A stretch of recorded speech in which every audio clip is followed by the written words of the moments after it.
अस्सलामुअलैकुम। ये रेडियो सदाए हुर्रियत जम्मू कश्मीर है। नसीमा खातून से मुख्य समाचार सुनिए। विश्व आज धर्म तथा विश्वासों पर आधारित हिंसा के त्रस्तों का अंतर्राष्ट्रीय दिवस मना रहा है। भारत द्वारा अवैध रूप से अधिकृत जम्मू कश्मीर तथा भारत में मुसलमान इससे सबसे अधिक त्रस्त हैं। International day for victims of act of violence based on religion और बिलीफ। यह समय भारत में कश्मीरी धार्मिक अल्पसंख्यक कश्मीरियों की यातनाओं को उजागर करने का समय है।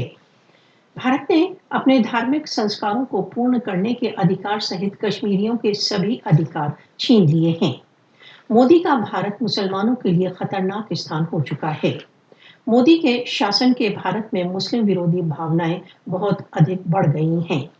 आज जबकि विश्व धर्म तथा आस्थाओं पर आधारित हिंसा के त्रस्तों के प्रति एकता का दिवस मना रहा है, अंतर्राष्ट्रीय समुदाय को भारत में मुसलमानों के विरुद्ध हिंसा को बंद करने के लिए भी काम करना चाहिए। भारत में मोदी के पैट्रोनेज में हिंदुत्व विचारधारा को आगे बढ़ाया जा रहा है। आरएसएस के नेतृत्व के हिंदुत्व बल भारत को मुसलमानों से रिक्त करने के लिए कृत संकल्प हैं।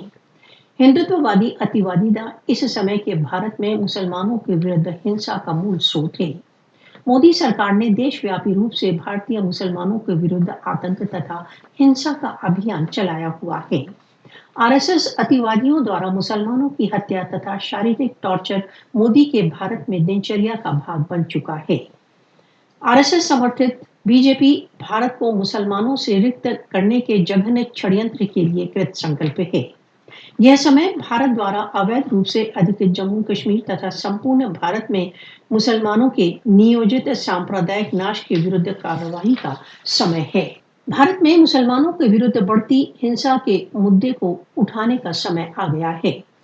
मोदी को स्पष्ट रूप से बता दिया जाना चाहिए कि भारतीय मुसलमानों तथा अन्य धार्मिक अल्पसंख्यकों के विरुद्ध हिंसा स्वीकार नहीं की जा सकती।